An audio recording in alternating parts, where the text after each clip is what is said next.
எல்லா இடங்கள்ல இருக்கிற நரம்புகள் இழுத்த உடனே என்ன ஆயிடுச்சு? தோட்டத்தில் 2 மலர்கள் பூத்து விட்டுருச்சு. நாத விந்து சரியா இருந்தா சிவன் இசை அங்க யாருமே இல்லாமல் கேட்கப்படும். அருணகிரிநாதர் மாதிரி ஒருத்தரை இந்த வாழ்க்கையில மனித குலமே கொண்டாடணும். ஏன் விட்டாங்கன்னு தெரியும். நாக தத்துவத்தில நாக குலத்திலே உயர்ந்தது காளஹஸ்தி. அந்த காளஹஸ்தியை என்ன சொன்னாங்கன்னா, ஒரு நெல்ல போடுறோம்னா அதை அறுத்து வீட்டுக்கு போடுவாங்க. ஒருத்தன் நம்ம கிட்ட வரலன்னா அவன் வழி மாறி போகணும். தியானம் பண்றவங்க ஒரு நிறமாச கற்பனை மாதிரி தன்னை பொறுப்போட பார்க்கணும். தியானம் பண்ற ஆணுக்கோ பெண்ணுக்கோ தன் மீது ரொம்ப ஒரு அக்கறையும் பொறுப்பும் கவனமும் ரொம்ப விஷயம் இருக்கும். அது எப்ப வேணாலும் ஒரு பெரிய மாற்றத்தை ஏற்படுத்தும்.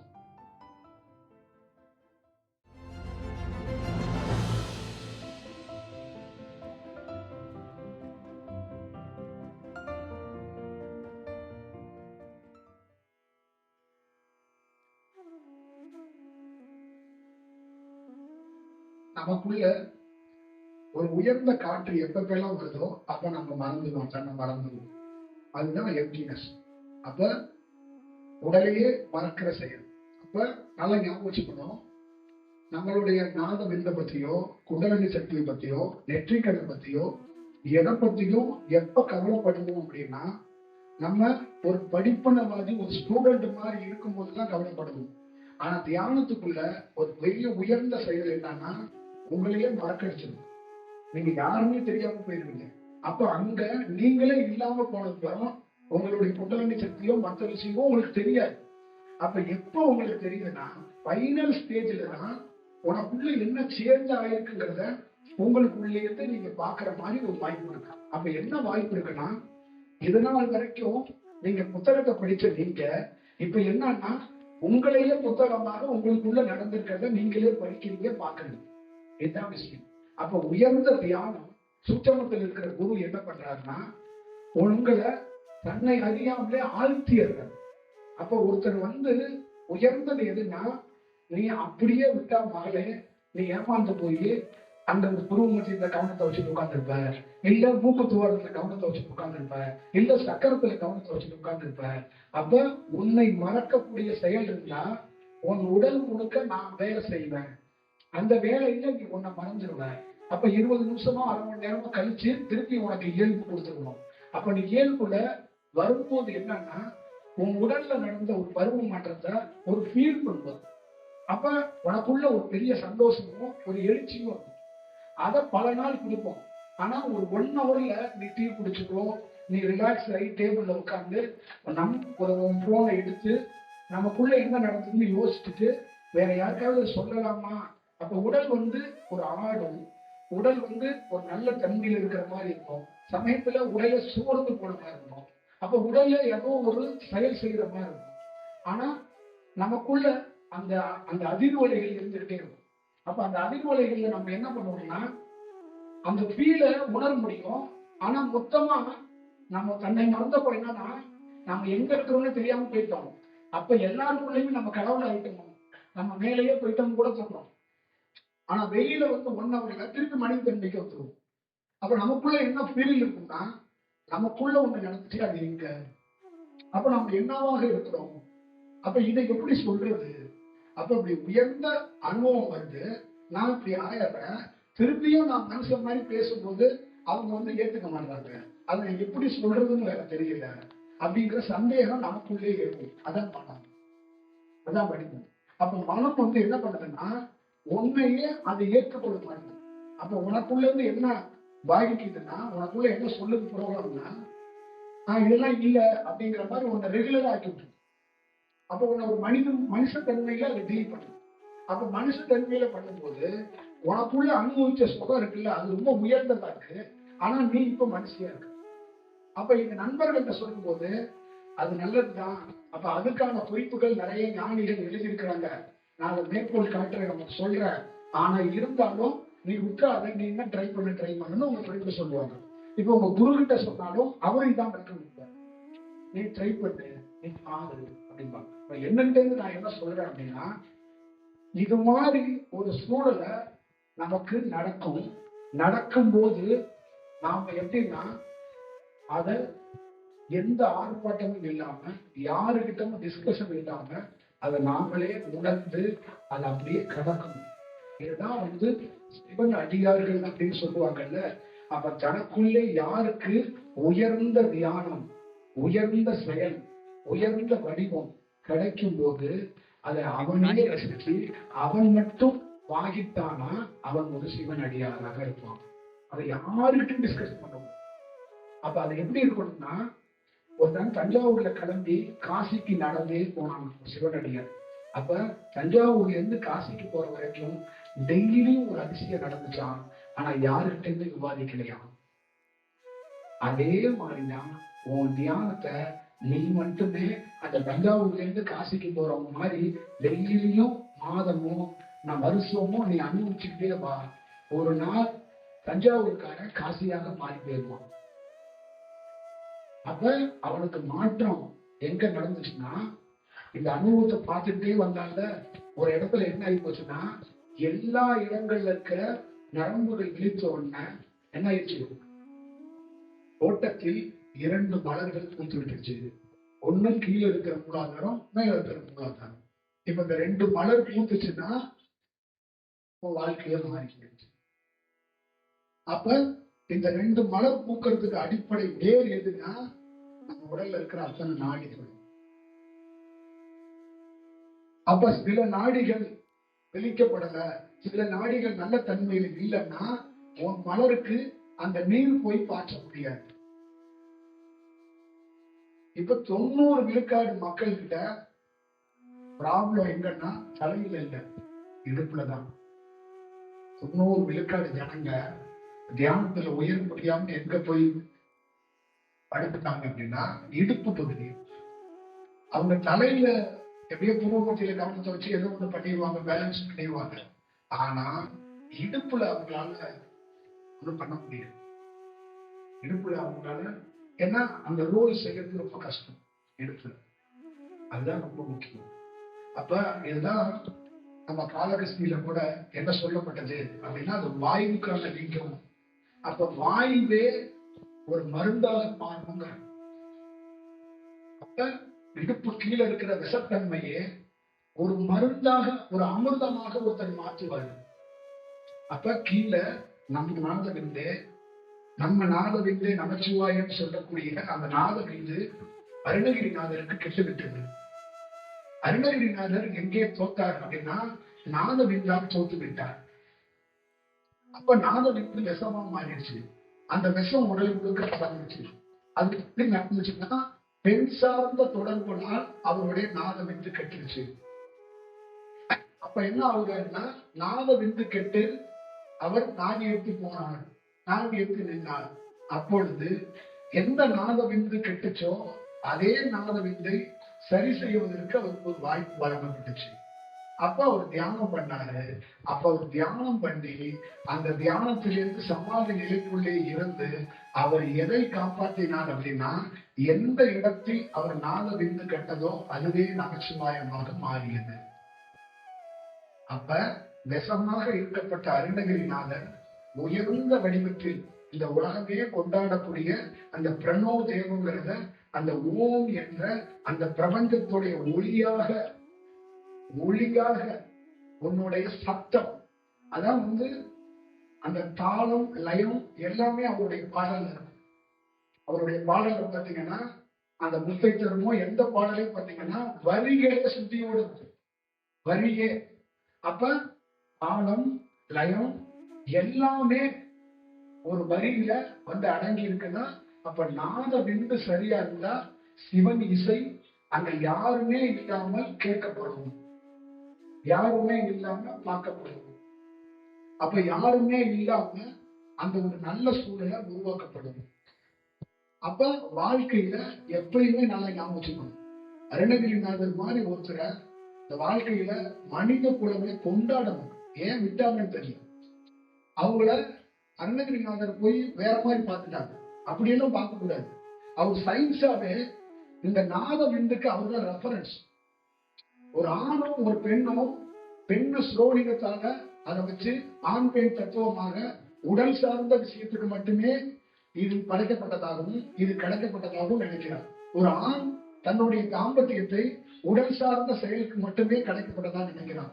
அந்த விஷயத்துல பாதிப்பு அடைந்த அருணகிரிநாதர் மருத்துவ ரீதியாக எந்த மாற்றமும் செய்ய முடியாத அருணகிரிநாதருக்கு அந்த நாத விந்தை நமச்சிவாயமாக மாற்றக்கூடிய வாய்ப்பை ஒரு தியானத்தில் உயர்ந்த செயலை ஒருத்தருக்கு கிடைச்சிச்சு.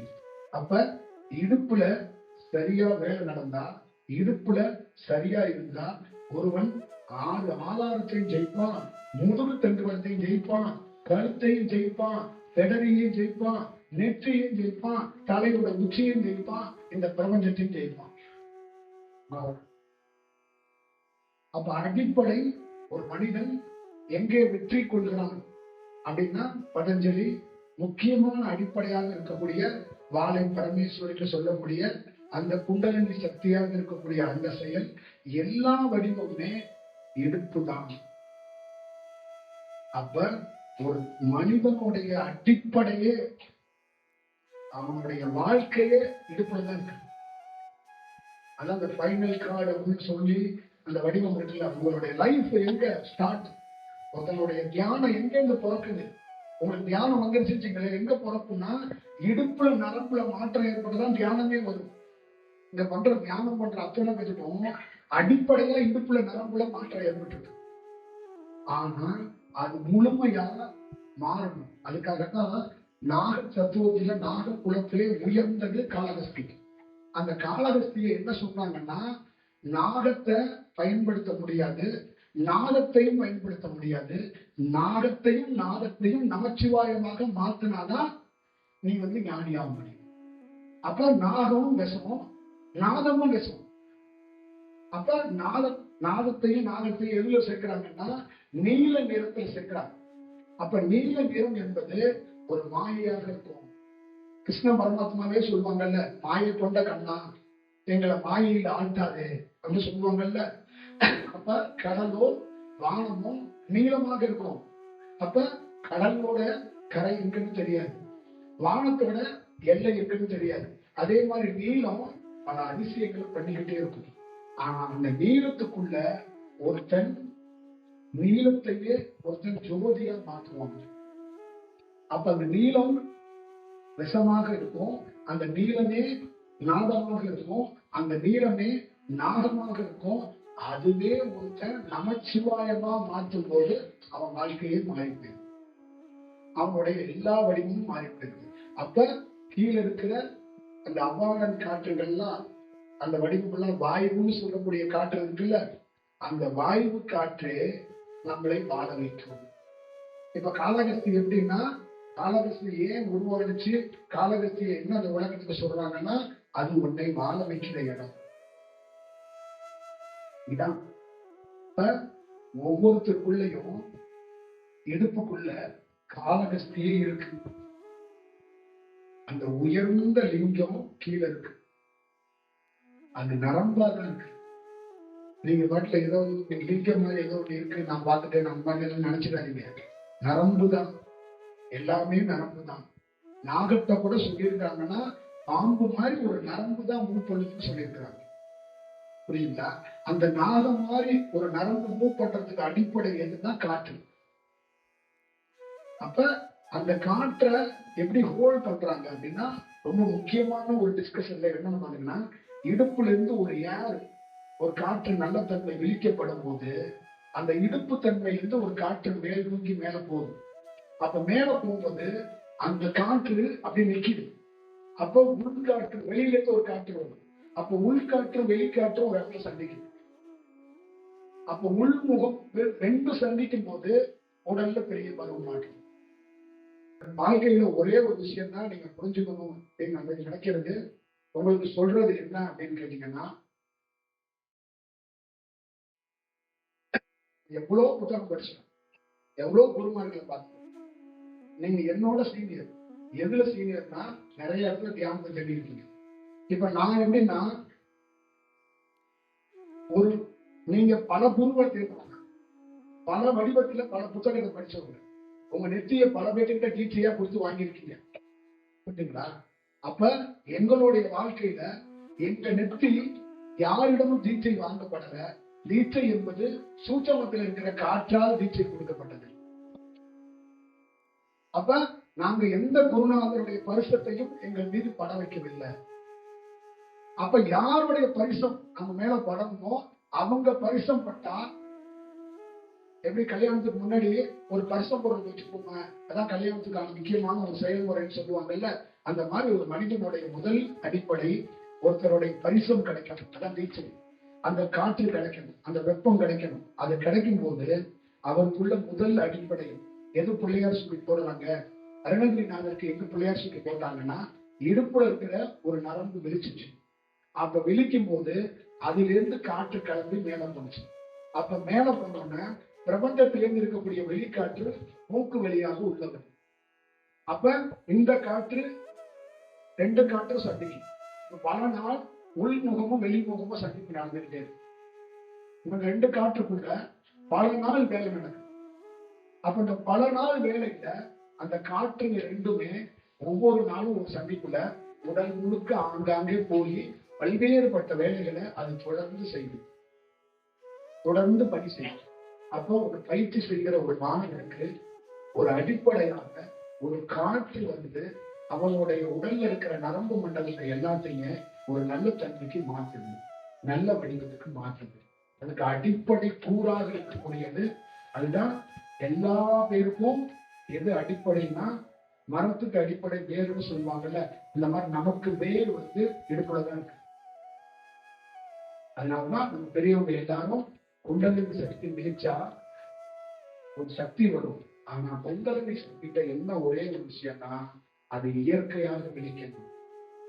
இப்ப சித்தர்கள் அத்தன் பாடலையும் பார்த்தோம்னா, என் தாய் வாழை பரமேஸ்வரி என்பதை குண்டலினி சக்தியாக அவங்க வணங்குறாங்க. அவங்க சிவவாக்கியத்துல இருந்து, காகபச்சண்டர்ல இருந்து, போகர்ல இருந்து, அகத்தியர்ல இருந்து எல்லாருடைய குறிப்பும் கீழே அது விழித்ததுனால்தான் எனக்கு வாழ்க்கை அப்படிதான் எழுதியிருக்கிறாங்க. அப்ப அது எப்படின்னா அதுவாக விழித்தது.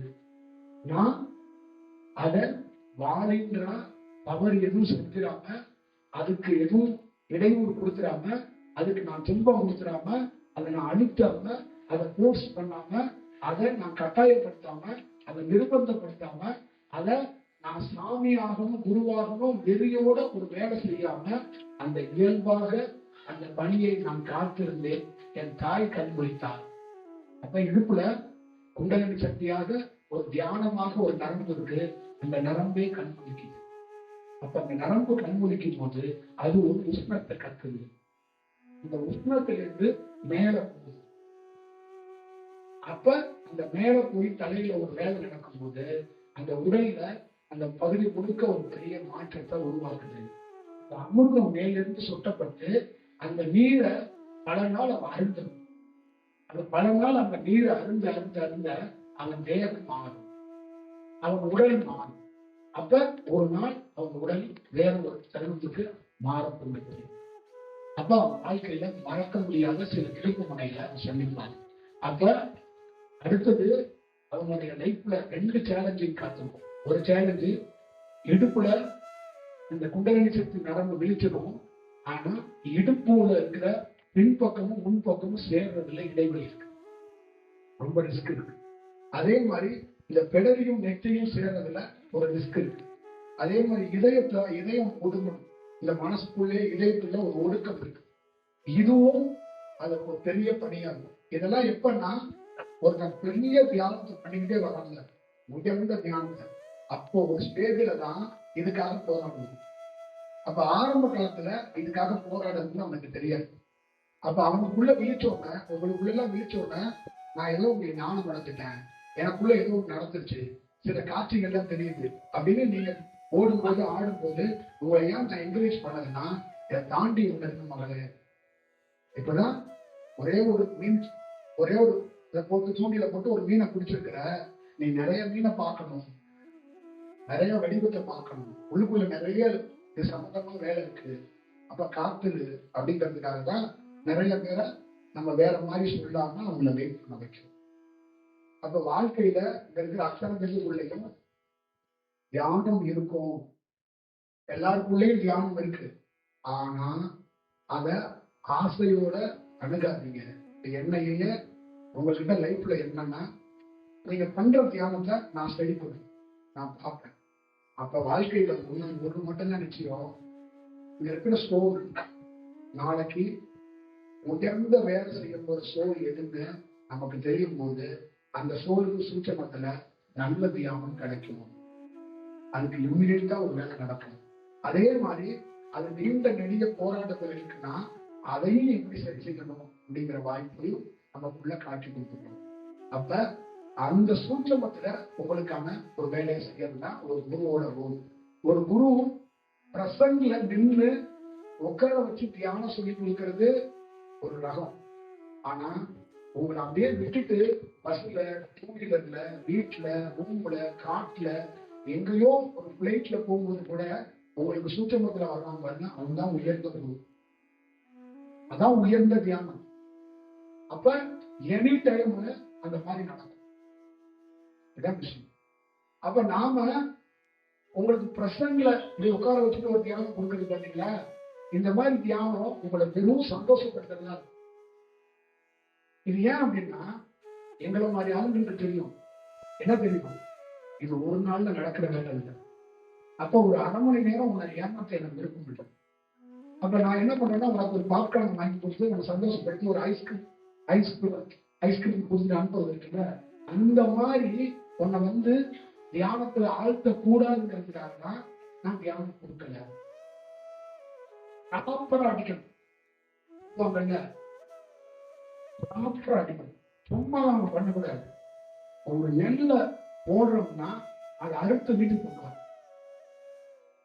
ஒருத்தன் நம்ம கிட்ட வர்றான்னா அவன் வழி மாறி போகக்கூடாது.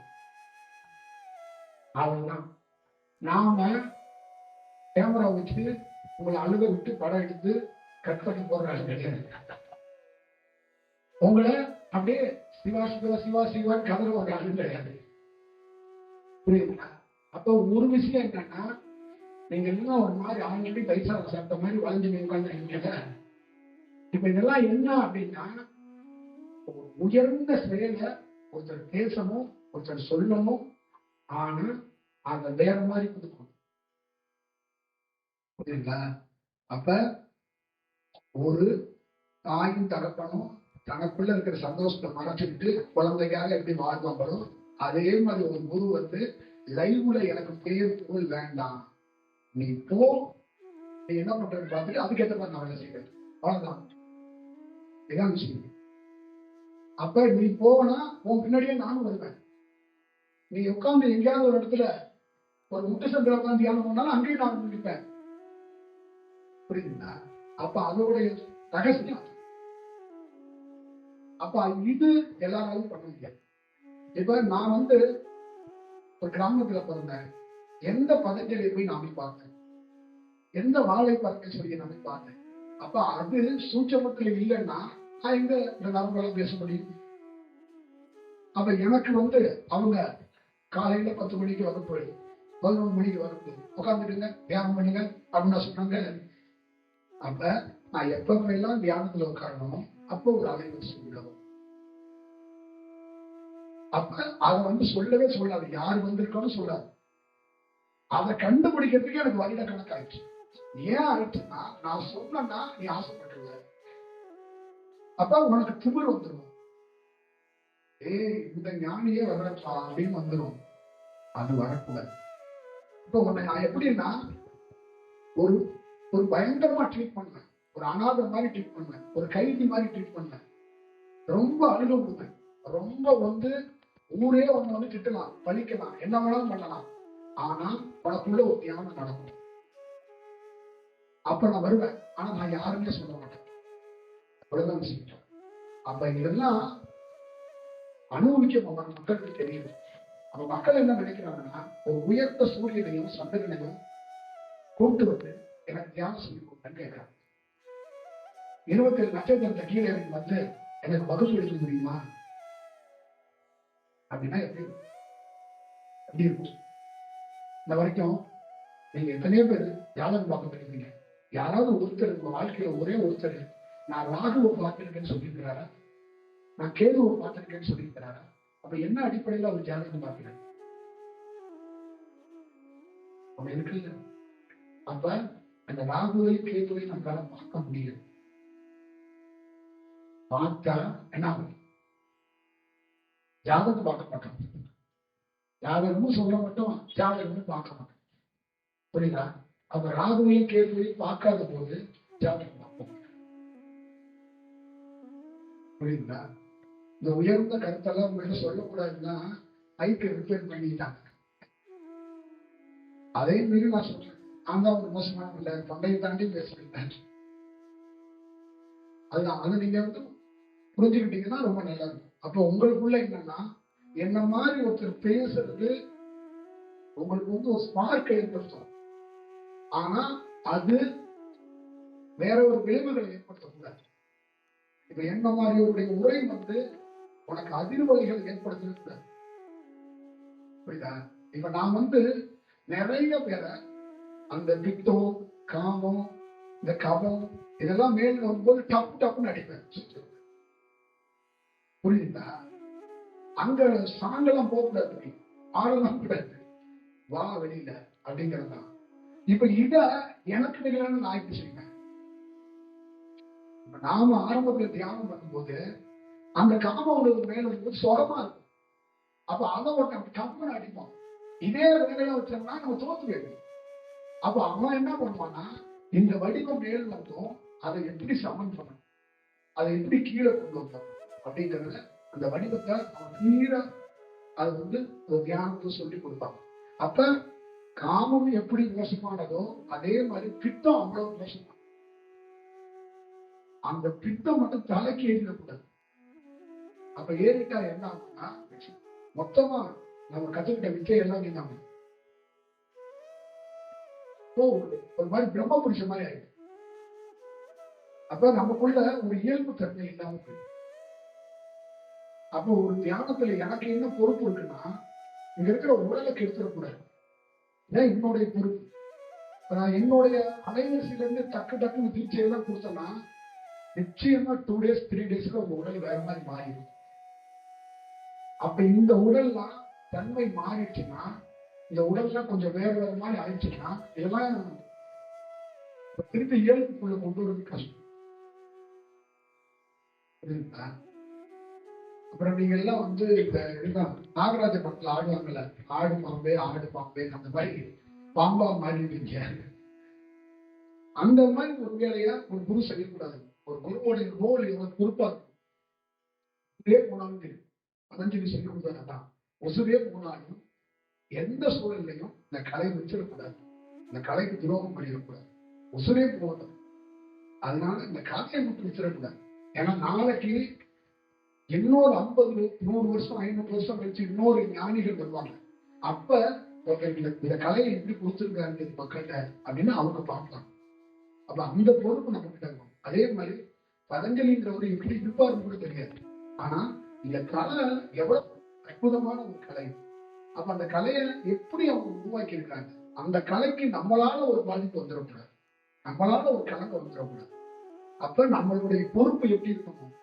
இன்னைக்கு நமக்கு அழுகிறவங்க, இன்னைக்கு வைத்த வழியில ஒருத்தர் வந்து கை நீட்டுறாங்கல்ல, கை எழுந்துறாங்கல்ல, எனக்கு ஏதாவது லைஃப் கொடுங்கன்னு, அவங்கள நாம உடனடியாக நிவாரணம் கொடுக்காம தட்டி கொடுத்து ஆசுவாசப்படுத்தி என்று போய் நாளை வா.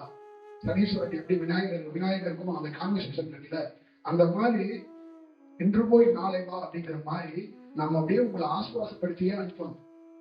அப்ப ஒரு மனிதன்கிட்ட ஒரு ஞானி என்ன சொல்லிட்டாருன்னா, எமோஷன் ஆகாத, அவங்க அழுவாங்க, அந்த அழுகையை கேட்டுக்க, அன்னை அரசன் மாதிரி பணி செய்ய, ஆனா ஏமாந்துடாத, இந்த கலையை தப்புன்னு எடுத்து கொடுத்துடாத, அதை கொஞ்சம் ரிப்ளேஸ் பண்ணு, கொஞ்சம் அதை ஆசுவாசப்படுத்தி தான் பண்ணணும். அப்ப கருணை டக்குன்னு ஒருத்தர் மேல வரக்கூடாது. அப்ப அது வந்துச்சுன்னா அந்த கலைக்கான வேல்யூ இல்லாம போயிடும். புரியுதுங்களா? இப்ப இங்க இருக்கிற எல்லாருக்குள்ளேயும் ஒரு நாடி விழிச்சு உங்களுக்குள்ள தியானத்துல உயர்ந்துட்டீங்கன்னு வச்சுக்கல, நீங்க திடீர்னு ஏதாவது ஒரு ஆசனம் வைக்க போய் பல மாணவர்களுக்கு தியானம் பண்ற சேவைன்னு போயிருவீங்க. ஆனா அதுக்குள்ள ஏதாவது தவறு நடந்துச்சுன்னா அதுக்கு அடிப்படை காரணமா இருக்கிற என்னையும் நான் சொல்லிக் கொடுத்த தியானமும் தான் அது கலங்கப்படும். புரியுதுங்களா? அப்ப அதனாலதான் ராமகிருஷ்ணன் அடக்கி வசிச்சார்.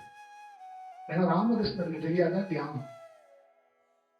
அவர் வகுப்பு எடுக்க முடியாதா என்ன? ஐயா வகுப்பு எடுக்கல. அப்ப அதெல்லாம் அவங்கெல்லாம் உயர்ந்தவங்க. அவங்கெல்லாம் வேற மாதிரி தொட்டாவே நாங்க மாறி. அப்ப நம்மளும் அப்படிதான். நான் ஒரு சேலஞ்சுக்கு ஒரு 2 பேரை தொட்டு காட்டுமா அப்படி போயிடும். அப்புறம் நீங்க எல்லாம் இயல்புக்குள்ள வர முடியாது. புரியுதுங்களா? அப்புறம் நீங்க வேற மாதிரி ஒரு சூழல் மாறிது. அப்ப உங்களுக்குள்ள எல்லாம் என்ன நினைச்சுக்கிறீங்கன்னா, உயர்ந்த சக்தியை பார்க்கணும். ஆனா அந்த உயர்ந்த சக்திய உள்ள வச்சுக்கிட்டே நீங்க நெடுநாள் பயணம் பண்ணணும். நான் அப்படிதான் உங்களை வளர்க்கணும்னு நினைக்கிறேன். ஒரு நாள் சக்தியை பார்த்துட்டு யோகிராம் சுரத்குமார் அந்த ஆசிரமத்துல உட்கார்ந்து இருக்கும் போது பாலகுமாரனுக்கு அப்படி இடுப்பை தொட்டார்ல, அவர் என்ன ஆனாரு? என்ன ஆனாரு? அந்த வீடியோ பார்த்துருக்கீங்களா எல்லாரும்? என்ன ஆனாரு? அதே யோகிராம் சுரத்குமார் அந்த மேல ஏற்றி பிடங்கி போயிடுச்சு. அதை திருப்பி கீழே போட வச்சாரு.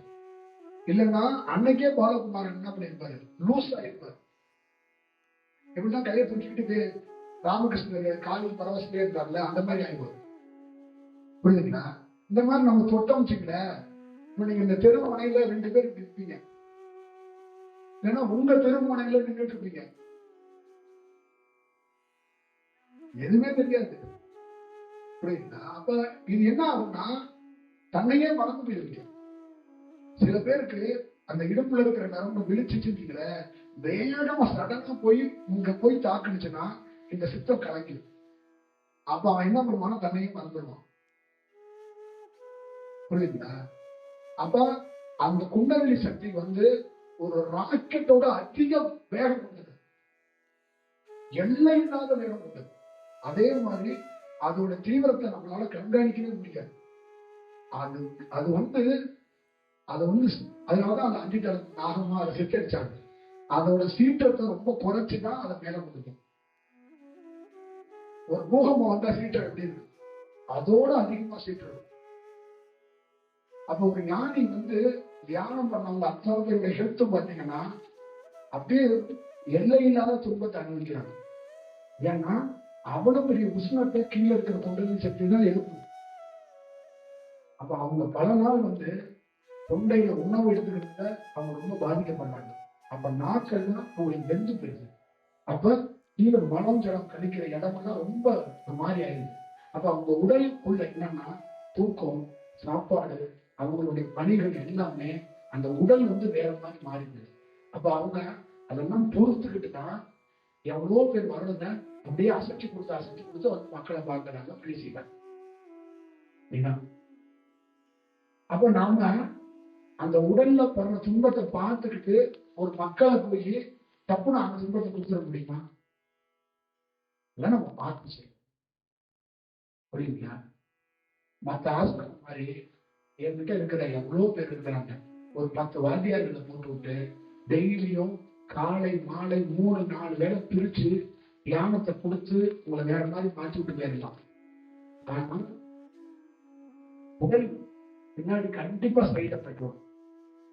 நிச்சயமா தியானத்தை கொஞ்சம் ஆழ்ந்து கரெக்டா பண்ணலன்னா கண்டிப்பா உடலுக்கு பேக்ட்ராப்ல பாதிப்பு போகுது. ஏன்னா என்ன மாதிரி ஆளு ராமகிருஷ்ணன் மாதிரி ஆகலாம் ஹெல்த் வைஸா ரொம்ப ஒரு மாதிரி கஷ்டம் தான். நண்பன் கிடையாது, எல்லாத்துக்குள்ளேயும் இருக்கு. அப்ப அது நீங்க அந்த ஸ்டேஜுக்கு வரல. நீங்க அந்த ஸ்டேஜுக்கு வந்தீங்கன்னா நீங்க ஃபீல் பண்றது எப்படி தான் இருக்கும், அடுத்த ஸ்டெப் எப்படி கலக்க போறீங்கன்னு இருக்கும். இப்ப உங்களுக்குள்ள என்னன்னா எப்பயாவது சக்தி வருது, எப்பயுமே சக்தி வந்தா என்ன ஆகுங்க? அப்ப நமக்குள்ள என்னன்னா இருக்கிற சகோதரருக்கு எல்லாருக்குமே சகோதரிகளுக்கு எல்லாருக்குமே ரொம்ப கேர்ஃபுல்லா தியானத்தை ஹேண்டில் பண்ணணும். அப்ப தியானம் எப்படின்னா நம்ம வாக்கிங் போகும்போது ஓரளவு தானே அதை பயணம் பண்ணுவோம். அப்ப அதிகமான இறைச்சா என்ன நீங்களே சொல்லுங்க. இப்ப நான் இருக்கேன்னு வச்சுக்கல, ஒரு 20 படி வேகமா ஓடி ஏறணும்னு வச்சுக்கல, அடுத்த நிமிஷமே இறந்துருது. அடுத்த நிமிஷமே இந்த உடல்ல இருந்து உயிர் வெளியில போயிருந்தேன். அப்ப என்னுடைய சுவாசம் எப்படி இருக்கு புரியுதுங்களா? அப்ப என்னுடைய நடை கூட இறக்க கூடாது, அவ்வளவுதான் விஷயம். அப்ப எப்படி இருக்கணும்? ஒரு பிள்ளைங்கஞ்சி பிள்ளைகள்லாம் புரியுங்களா? அப்ப தியானம் பண்றவங்க ஒரு நிறமாச கருப்பணி மாதிரி தன்னை பொறுப்போட பார்க்கணும். தியானம் பண்ற ஆணுக்கோ பெண்ணுக்கோ தன் மீது ரொம்ப ஒரு அக்கறையும் பொறுப்பும் கவனமும் ரொம்ப விஷயம் இருக்கும். அது எப்ப வேணாலும் ஒரு பெரிய மாற்றத்தை ஏற்படுத்தும். புரியுங்களா? அது ரொம்ப கவனமா அதை. அதுக்காக தான் நான் நிறைய நாள் உங்ககிட்ட இந்த உரையோட நிறுத்திக்கிறேன். அப்ப நீங்க சொல்லுங்க, நான் பாத்துக்கிறேன். அப்ப வீட்டுல போய் நீங்க மௌனமா தியானம் பண்ணுங்க. நம்ம சூட்சமத்துல அது என்ன பணி செய்வோமோ அப்ப செய்வோம். அதை ஏன் உறுதியா சொல்றேன்னா, என் வாழ்க்கையிலே சூட்சமத்துல தான் நான் வாழ்ந்தேன். நீங்க நினைக்கிற மாதிரி சாதாரணமா இல்ல, ஒரு உயர்ந்த வடிவத்துல நமக்கு சூட்சமத்துல வழிகாட்டப்பட்டுச்சு.